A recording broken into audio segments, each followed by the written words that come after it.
The building of an infallible structure of civilization may appear as impossible today as it had appeared in historic time to build a dome over the wide open space of the gigantic cathedral that was being erected in the 14th century in the city of Florence in Italy.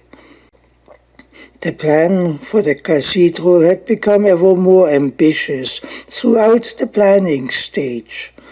The hall became longer, the area for the altar became larger and wider, and to build a dome over the twice enlarged space for the altar may have seemed physically impossible at the time. The construction of the cathedral itself began in 1296. However, at the beginning of the 15th century, after 100 years of building, the church still lacked its dome. The reason appears to have been that a principle that would have enabled the specified dome to be constructed hadn't been discovered at that time. The design called for a larger dome than had ever been built anywhere in the world.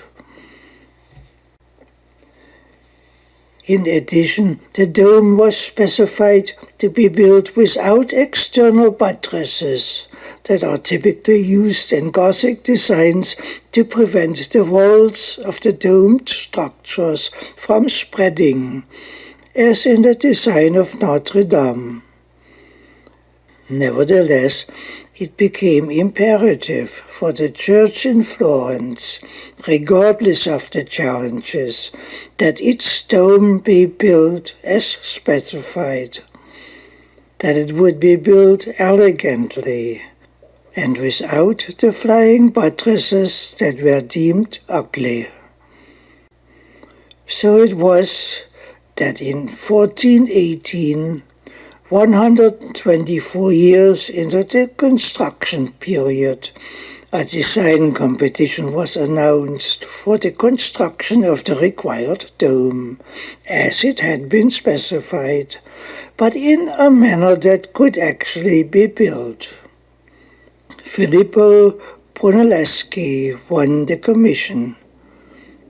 He is credited to have been one of the most influential architects and engineers in history, and also one of the founding fathers of the Renaissance itself. It appears he had a miracle to perform. History records that he lived up to his promise. But was it a miracle that he did? No, it wasn't a miracle that he succeeded. He may have looked at the conflict that had been built into the challenge and discovered a principle that he could apply to solve the problem. With this discovery made, he could not only build the dome with confidence, which could not be built otherwise, but he built it in a manner that rendered it inherently infallible. It became infallible by the principle applied. The construction of the dome itself was started 2 years later, and after 16 years of building it, the project was completed. The dome still stands. It stood for 581 years to date, weathering storms, sun, rain, and earthquakes. And it remains to be the largest dome of its type in the world.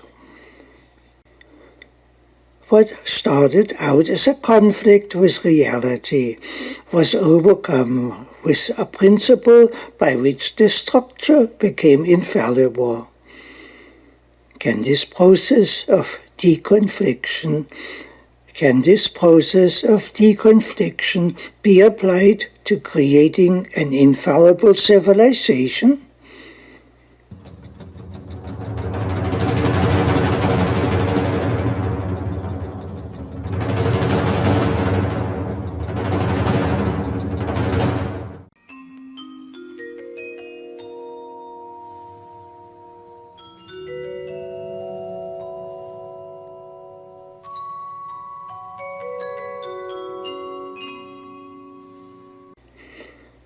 One of the numerous problems that Brunelleschi faced was that a giant dome needed to be built without scaffolding for the construction of it, so that the cathedral could remain in use during the construction period.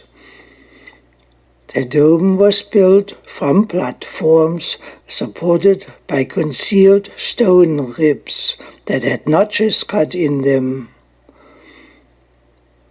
To solve the difficult structural problem, Filippo Brunelleschi engineered the dome with a revolutionary principle.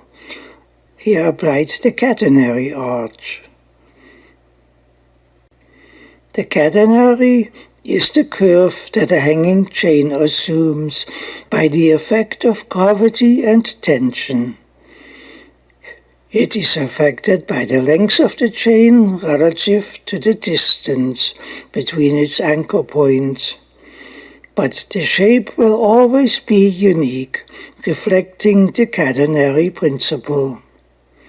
Brunelleschi turned the catenary shape upside down into an arch. Here, the same natural gravity to stress relationships apply in an inverse manner, which creates thereby a stable structure that is inherently infallible by the principle involved. Very large archways can be constructed by this principle. Brunelleschi utilized this principle for constructing the dome for the cathedral. He may have been the first to pioneer this principle, and to prove his confidence in the principle, he constructed the dome out of building bricks. Only one problem remained, the spreading problem. When a chain hangs, each link is pulled towards the center. When this is reversed, each brick is pushed away from the center.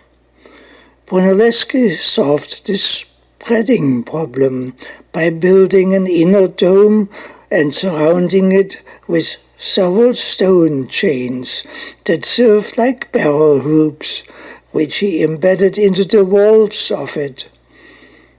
With these two principles in place, the dome was designed to be infallible. When Brunelleschi presented his revolutionary solution to the masters of the church, he may have been asked if what he proposed is really possible. Is there any chance that it will fail?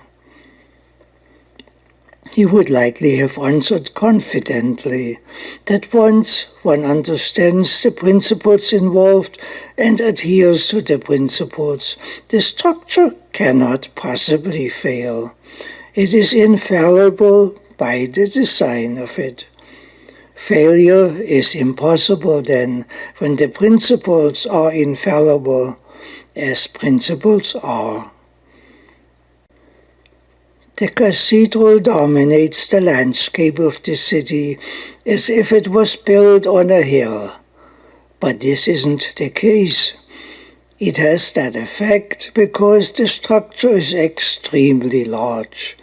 It dwarfs the surroundings. It stands 376 feet tall, which makes it 78% as tall as the Great Pyramid in Egypt. That's why it towers above everything. While the Golden Renaissance itself has failed, that the cathedral had been a part of and served as the seat for the Council of Florence in 1439, the Renaissance-designed dome, in contrast, has not failed. The construction challenge for creating an infallible dome was evidently far less complex than the challenge to create an infallible civilization. Nevertheless, the construction of the dome serves as a foundation for it, in principle.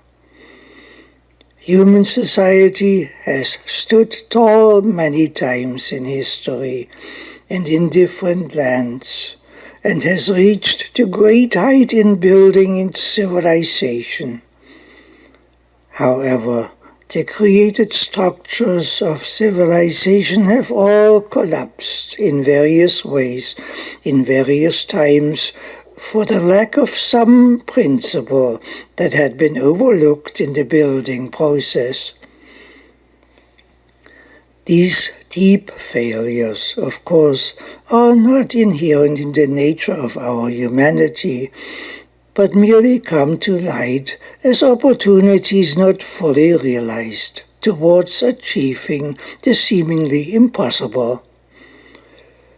Thus the grand achievements, though they have failed over time, stand as an invitation to society to advance its discoveries, its scientific recognitions, and its commitments to apply the discovered principles more fully and more extensively. On this path, amazing progress has already begun. Humanity is out of the starting gate on this front.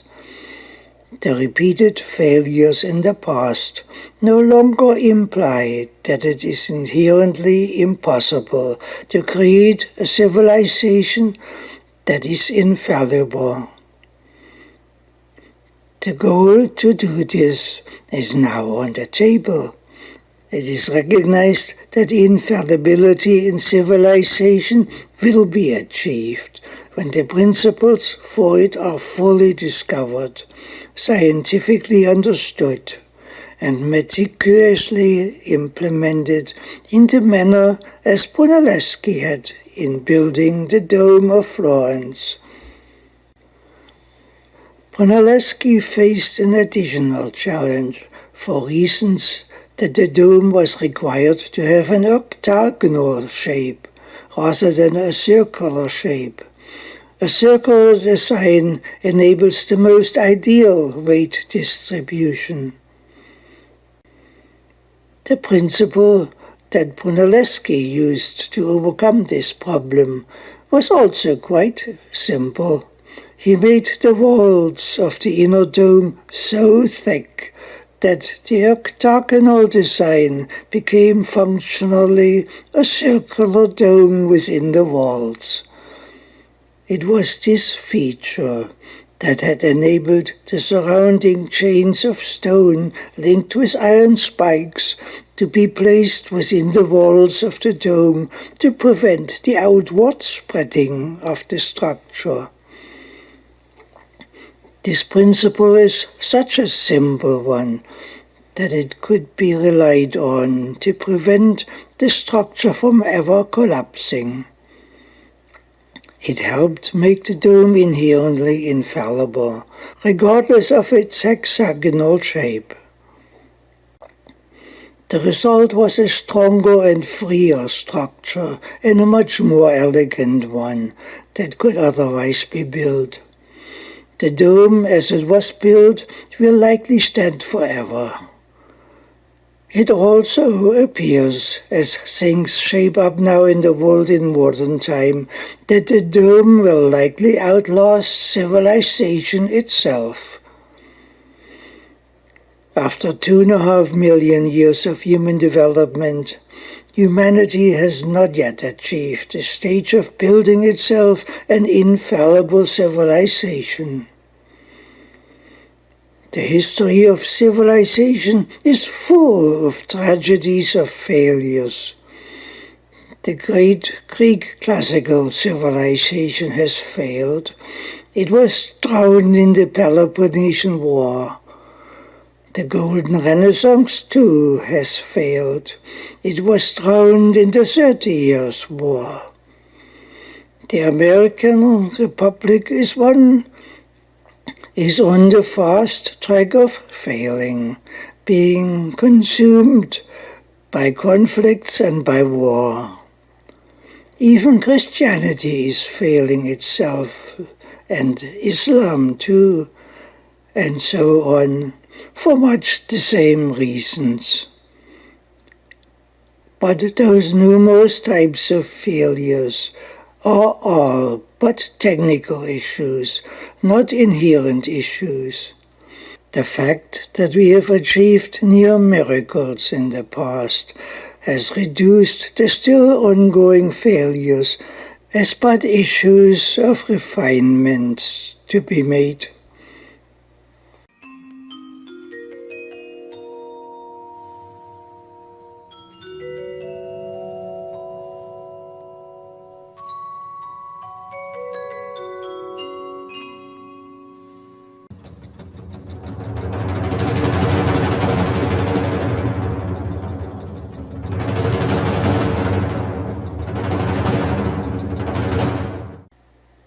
The goal of creating an infallible civilization will likely be accomplished when we stop keeping our eyes and mind fixed onto little issues, thereby evading the ultimate issue. By accepting the ultimate challenge that has never been dealt with before, the little things will be accomplished along the way. Because the ultimate challenge demands us to reach higher than at any time prior, stepping up to the most leading edge of scientific awareness and understanding. The ultimate challenge is evidently the Ice Age challenge, the greatest scientific challenge in the history of civilization. The Ice Age is real. It is infallible by the principles of cosmic dynamics. Nothing in the world can prevent its unfolding. Nothing can block its effects. It is global.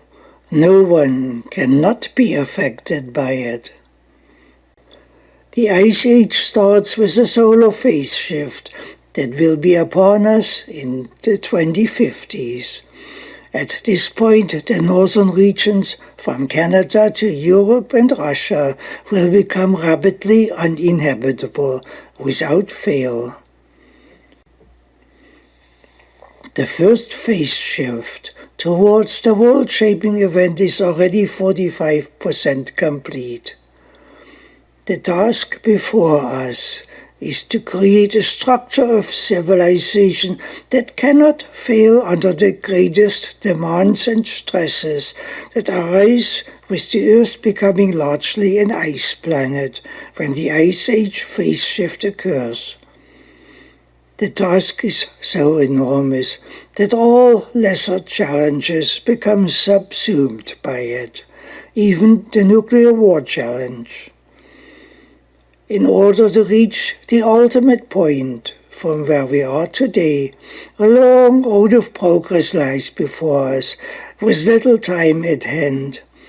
We have taken no footsteps forward on this road to date.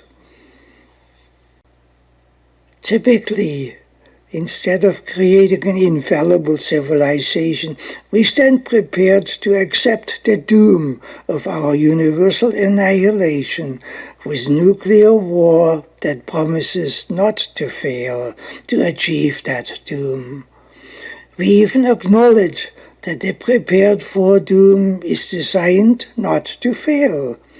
We call the promise of this doom mutually assured destruction, a destruction that can be relied on to deliver its promise. Nuclear war is fail-safe. It is protected against failure by design. The nuclear arsenals are now so immensely large that not enough target exists in the world for the volumes of weapons that have been laid up, so that the destruction of all that is good and beautiful is assured with multiple redundancy in targeting. The bombing of the city of Dresden in Germany at the end of World War II had been carried out with multiple redundancy. The doom did not fail. The destruction was complete. Wave after wave of bombing runs were executed. The returning armada of bombers bombed even the survivors fleeing the Holocaust. They also bombed the ruins, after nothing had remained intact to be destroyed. The infallibility in this theater is not on the side of civilization. It is on the side of doom, whereby civilization is doomed. This doom stands at the door again, closer than ever, knocking. The weapons exist, and the intentions exist to unleash them. For 70 years, humanity has assured itself to achieve this final end of civilization. We are not at the trigger point yet when this happens, but we are getting closer by the day. The warning to impact time is now less than 5 minutes. If indeed attack detection is possible in the theater of first strike preemption. Deconfliction seems hopelessly out of reach here. In comparison, the acid tone of the cries for war that Adolf Hitler had made himself infamous for has been far surpassed in acidity in modern time by the hate phobia that is whipped up by the deep state across the West against both Russia and China. The hate phobia against Russia and China has become so intensive that even the Pope in Rome has been successfully recruited to join the vertical bandwagon of hate and doom casting, adding the weight of the Church to the inferno with the myth of papal infallibility. Hitler had hailed himself as an infallible leader. Indeed, his hatred did not fail to take the world deep into hell. Hatred and lies had become infectious diseases under his hand, diseases of insanity, for which no cure has yet been sought. In modern time, the danger for war no longer flows directly from the leaders of governments, as during World War II, or from the delegates to the United Nations that was erected in the post-war period for war avoidance. Most elected leaders in our time appear to have grown up enough to avoid the war that no one can win. But this is not the camp where the danger is presently rooted. Most Western nations have their hands tied behind their back by the modern deep state apparatus that shapes the nation's policies, economics, and their ultimate destiny. The deep state has its hand at the throat of civilization, with the often stated intention to destroy it. The deep state, as many people now call it, is not a government or institutions of government, but is a corrupting mental sewer that rolls in money, deceptions, games of fascist force, games of lies, games for the looting of nations, games that instigate war to prevent civilization. Some call the sewer of thievery Wall Street. Some call the deep state sewer the largest conglomeration of organized crime that ever congregated in the history of the world. A criminal gang of angels of hell flying on stolen wings. Some erroneously also call this the world of civilization. The world is divided by lies and thievery into enemies created by the lances of hate and slanders. The hate phobia in this flood of insanity flows out from the sewers of the deep state apparatus and from the masters of the hub, who control the apparatus from behind their gilded fronts. The masters act as if they own all the cards. They certainly own the media of the West, and with it own the thinking of society. But do they own the heart of humanity? The rarely ever seen white spiders own society's money, and with it they own its living and its politics with their board officials and institutions that play entire nations as pawns in the deep state games. The deep state games all converge at the often stated ultimate goal to eliminate 90% of humanity by forced depopulation by whatever means the masters dream up and try to impose. On this path, all forms of inhumanity become possible, as in the days of Hitler or in colonial times. The deep state aims to create a civilization that is dead. Depopulation remains the policy. Would you like to be depopulated? Be careful what you wish for. Or shouldn't you rather wish for a civilization that is alive, vibrantly alive, a civilization that cannot fail, that is infallible?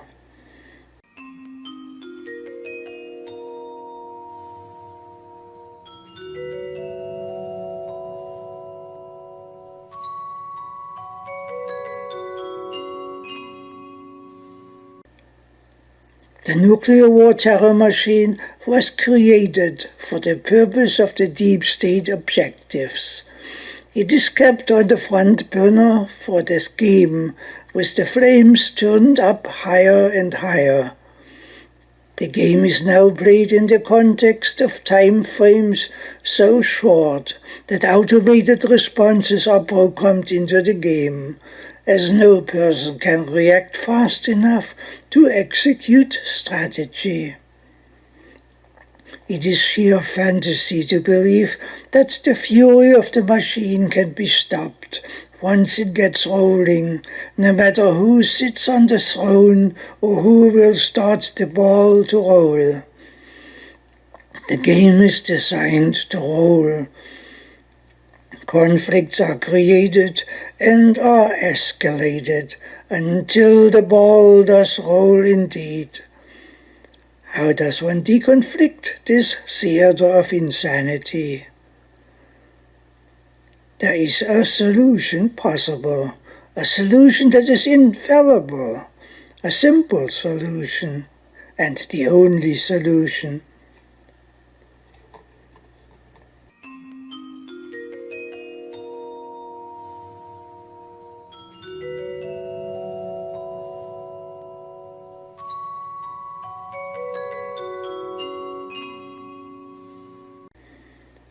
It is a grand delusion to assume that nuclear war can be avoided forever, with nothing more substantial to rely on than patriotism and luck, while the deep state keeps on fanning the flames ever more with its vast machines that controls all layers of society, including the political parties. Deconfliction at the political level is presently far out of sight. Most nations' parliaments or houses of governments are functionally theaters of war under currently operating political party systems. Democracy has become a conflict engine rather than a peace engine. The principle of deconfliction needs to be applied there. According to the U.S. Supreme Court, political parties are private clubs. Government, by conflicting private interest clubs, fails to qualify for the term democracy. In this context, deconfliction means political disarmament. On the larger front, deconfliction means the same. It means nuclear disarmament. In real terms, this means total nuclear disarmament because the result of anything less fails to qualify for the term civilization. Nothing less than total nuclear disarmament assures the continued existence of humanity. For this it must be achieved. The seemingly impossible must be achieved. This challenge is our Brunelleschi opportunity. Principles exist that can enable the impossible to be achieved unfailingly. So why would we fail? Would Brunelleschi agree? What would he say if we could tell him about our modern impossible challenges?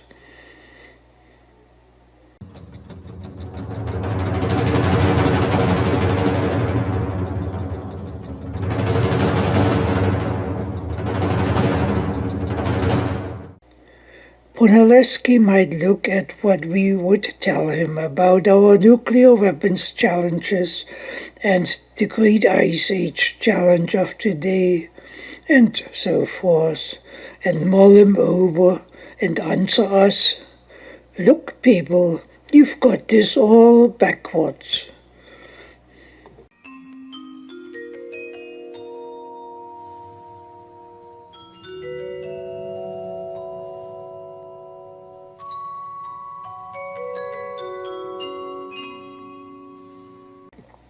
Nuclear war isn't the issue.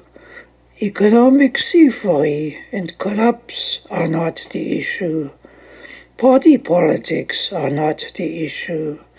Even the Ice Age challenge is not the issue. These are all symptoms. The issue is love. The issue is mind. The issue is soul. If love is missing in the human landscape, civilization is dead. He would say, "That's why you have so many bombs. You have 12,000 nukes deployed against you because you have no love for our humanity." The measure of bombs is the inverse of the measure of love. When love is zero, the bombs are infinite. When love is infinite, the bombs are zero. The world is close to having infinite bombs because it has near zero love for its humanity.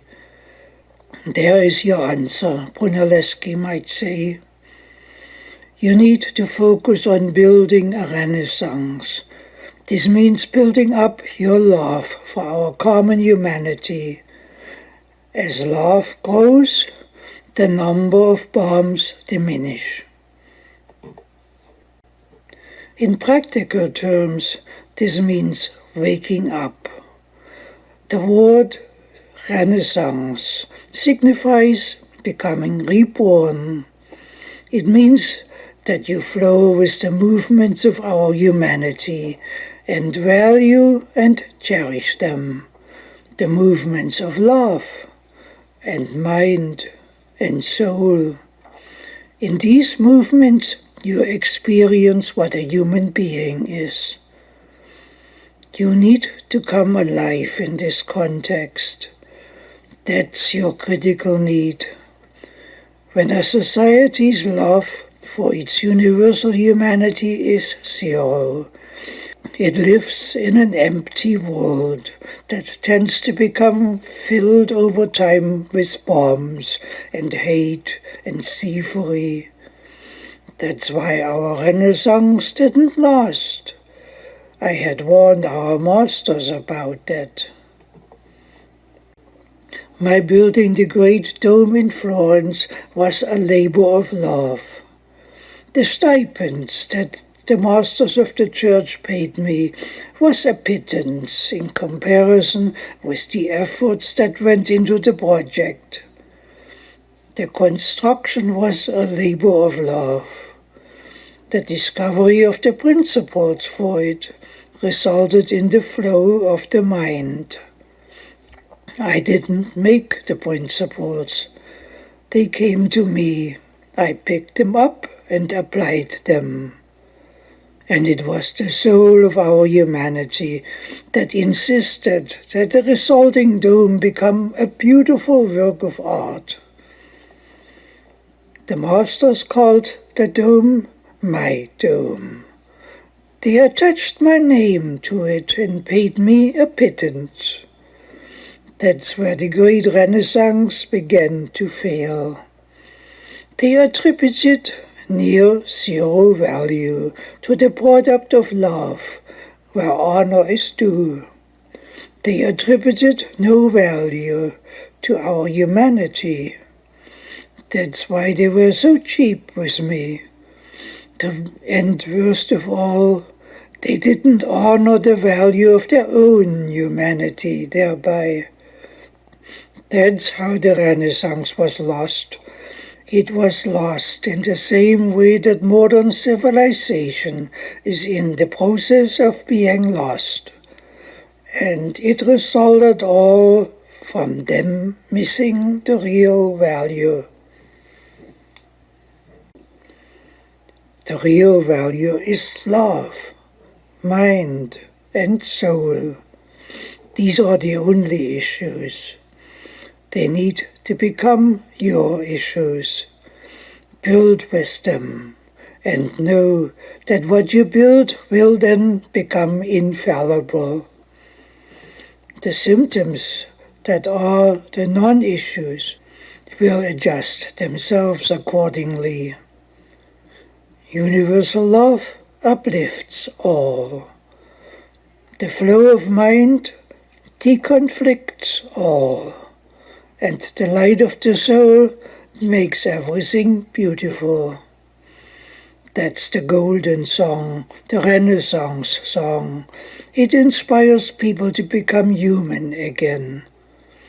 This song is needed when people lose sight of who and what they are by the effects of the dullness of indifference.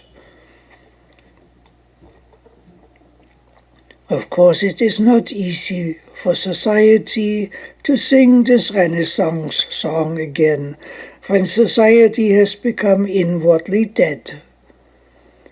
Humanity has lost this song in the early 1500s. Venice had a lot to do with that. Once it was lost, it took humanity nearly 150 years to get it back. Humanity got its song back in 1648 with the Peace of Westphalia. That's when the Renaissance spirit was coming back to the foreground. The issues in 1648 were not war. 100 years of war had made this clear. Nor were the issues about money. This issue was ushered off the stage. The issue was peace, and the song for it was the Renaissance song of love, mind and soul. The mind of humanity and its love and soul define our civilization. In historic terms, the 1648 Peace of Westphalia was essentially a replay of what we had accomplished 300 years earlier in Florence, under the big dome, back in the year 1349. That's the year in which the Council of Florence convened. Except they were more successful in 1648 than we had been. Our big dome had been built against the background of deep divisions in the Church between the Eastern Orthodox system and the Western Papal system. The Church had been torn apart by fundamental conflicts over the recognition of what a human being is in relationship to God. However, it is self-evident that both factions were wrong. It is not possible to reconcile concepts that are all essentially false.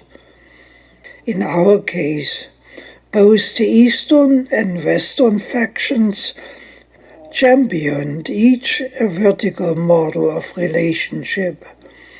Neither of these models can be true, because the true relationship is evidently lateral, as I had tried to tell him.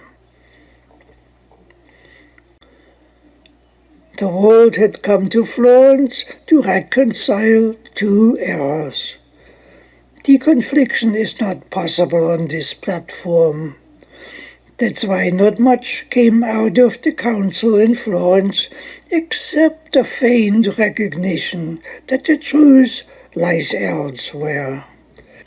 Brunelleschi might say, in looking back, I was aware at the time of building the dome that a number of councils had been convened in prior years, which hadn't accomplished anything either.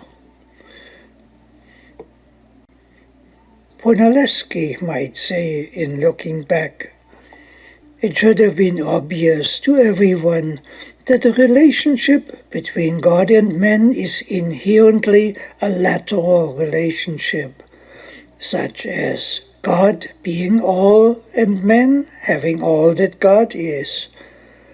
When one touches the fringes of infinity, everything becomes equal, everything becomes lateral. Man becomes godlike in creative power. That's why I chose to build the dome out of bricks, Brunelleschi might add. Bricks are made of mud. Bricks are made of the mud of the earth. The mud is transformed in fire, where a new quality is created that the mud never had. That's a creative process. That's how a civilization is created, via a self-ennobling process in humanity that results in something profound being created in the passion of society's love for universal good that reflects God. I have built the dome on this platform, the platform of mud becoming turned into stone by love, and the stone being turned into a structure of greatness and beauty. Our dome rivals the pyramids in Egypt in size and supersedes them in utility. I wasn't able to inspire the church masters in Florence to reach that high in their thinking about our humanity.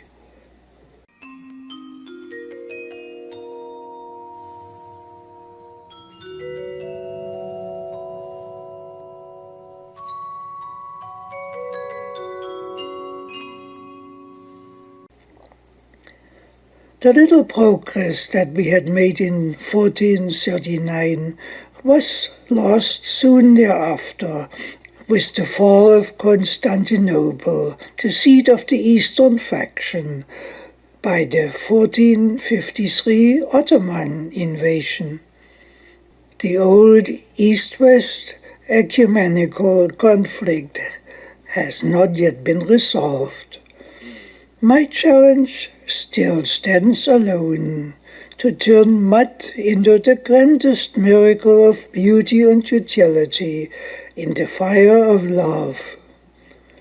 This challenge applies to both humanity itself in what it creates itself to be, and to humanity's achievements as a creator of good. Nevertheless, some progress had been made in 1349 in Florence, when the Great Council convened. This progress was made on the sideline.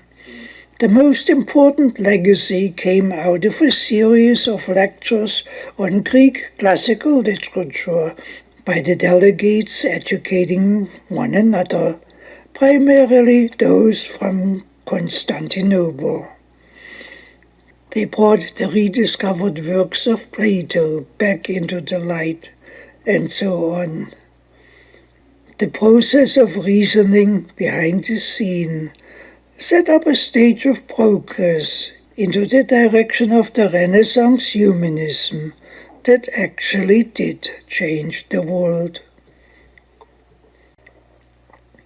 That's what the masters of the Peace of Westphalia had rediscovered and had moved forward with, which society itself had moved forward with. They rediscovered my brickwork of mud turned into stone in the fire of love for the building of grand achievements. Beautiful things came out of the rebirth of civilization on this basis in 1648. Beautiful music resulted, and art, and great discoveries in science, and also that new hope for humanity that unfolded with the freedom movement on the American shore. While much of the Westphalia achievement has been lost again, the Renaissance song itself, that it sang louder than ever before, had never been totally lost. It had echoed on through the darkness of wars and world wars and nuclear threats and state-financed terror against humanity of all sorts. Grand and beautiful things are still being built with the fire of love for our wondrous universal humanity. The dome building hadn't stopped with what we had achieved back in the golden days of Florence. Greater domes have since been built, like the Great Dome for the National Center for the Performing Arts in Beijing, China, with a design by Paul Andrew, a French architect. The project was completed in 2007, after 6 years of construction. 4 years later, 2011, Paul Andrew became Dean Emeritus and the Chair Professor of the Architecture Department at Zhejiang University in Hangzhou, China, where he teaches 3 months per year. This means that the song of Renaissance humanism is growing louder, that we had started back in Florence. The modern dome in China is constructed of titanium, steel and glass. It is built into the middle of an artificial lake. The structure spans 700 feet and covers an entire cultural center, an opera hall, a music hall, and a theater hall, all contained within, with a combined seating capacity for 5,400 people. The building of this marvel was evidently no less exciting than our great project had been in Florence. The Great Dome in China is built with materials and principles that were not known to us in our time. I see a lot of love for our humanity expressed in that dome, and wonderful expressions of mind, and of the beauty of the soul. Just imagine yourself being there. You look up at the ceiling. You look past the skin of the dome, past the atmosphere of the earth, and you begin to wonder how many trillions of miles you would have to travel across the vast black emptiness of space before you would encounter something comparable to what we have right here, something as grand, beautiful, intricate, and rich. That's how you begin to learn the Renaissance song again and discover that the song is still being sung in the world. The Chinese people have created a marvel with their theater complex. It's an elegant piece of art. It is iconic, but it doesn't dominate the landscape. It blends with the historic, and it points to the future. That's what the start of a Renaissance looks like. It is so elegantly unobtrusive that the entrance is located below the surface of the lake that surrounds it. That's Renaissance stuff. And best of all, the Chinese culture has created a type of economy that can produce the materials for this marvelous structure, which spans 3 times the space that our grand dome in Florence spans. Even the financing reflects the Renaissance principle. The Chinese people have built this entire theater complex for roughly the same amount of money that the United States wastes on a single warplane of the F-35 type that is designed to deliver nuclear bombs to destroy entire cities. Instead of devoting its resources to war, the People's Republic of China devotes major national resources to the cultural uplifting of its people, with the presentations of some of the grandest cultural achievements of humanity, and with the challenge for moving ahead.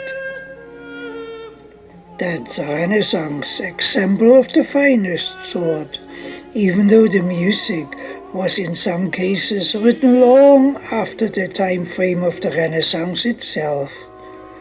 A Renaissance isn't an epoch of time, but is the glow of a profound experience of the beauty of the soul unfolding into something precious and sublime. Just look at the glass facade of the Great Dome.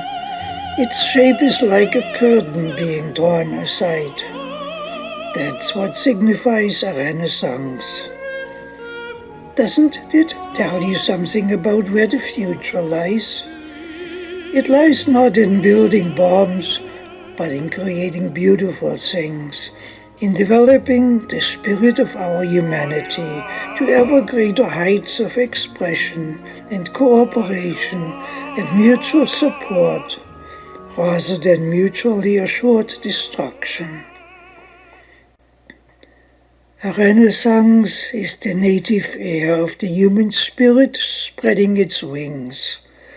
That's what we had recognized in the big way during our Golden Renaissance days back in Florence, and had recognized to be divine. As I said, Renaissance means rebirth. It was the Renaissance spirit that had built the great cathedral in Florence, from which this spirit radiated into many lands. What we had experienced was indeed like being reborn. We came out of the post-Roman era, the Dark Age, and the big financial collapse of the Lombard banking empire, followed by the Black Death. We had recovered ourselves from all that and were beginning to live again. We rediscovered what a human being is. Now it is your turn to rediscover yourself and discover the art of beginning to live again, Brunelleschi would add, because that's the key for your mastering the Ice Age challenge. The Renaissance is the process that enabled civilization to become infallible, and you definitely don't want to fail the Ice Age challenge. Then, if you succeed and devote your effort to building beautiful things, you will truly live. Then you will never go back to building bombs again. Those bombs for profit will then be retired. Nor will the Ice Age challenge be a concern then, when you fall in love with your humanity to such an extent that the greatest efforts to protect and advance its future becomes a gift to all of the labor of love. Look at a big arts center in Beijing and see it as a stepping stone. See it as a model. See it as a model for progress. See it as the first step of building a completely new city, and then see this achievement as the first step again for building 6,000 more new cities, and to build them afloat across the equatorial seas, together with their agricultures and industries, and then see all of this being done in the 3 decades of time, the time that is remaining, till the Ice Age phase shift occurs, whereby Canada, Russia and Europe become lost to the snow, ice and cold, and likewise parts of China, India and the USA, and so on. When you can see all of this happening in your mind, then you are beginning to see what a real Renaissance looks like. That's how you get rid of the nuclear bombs? Absolutely. You will leave them behind in the dust on the path of your life-building endeavors. And then, when you see all this unfolding in your mind, and see this as but another first step, you will discover what a Renaissance really looks like. You will discover that a Renaissance really has no end. Monetarism will fall by the wayside on the same path. You don't have to fight it as a fascist beast. You simply build a better house than the old and move into it with what is truly valuable and leave the rubbish to rot.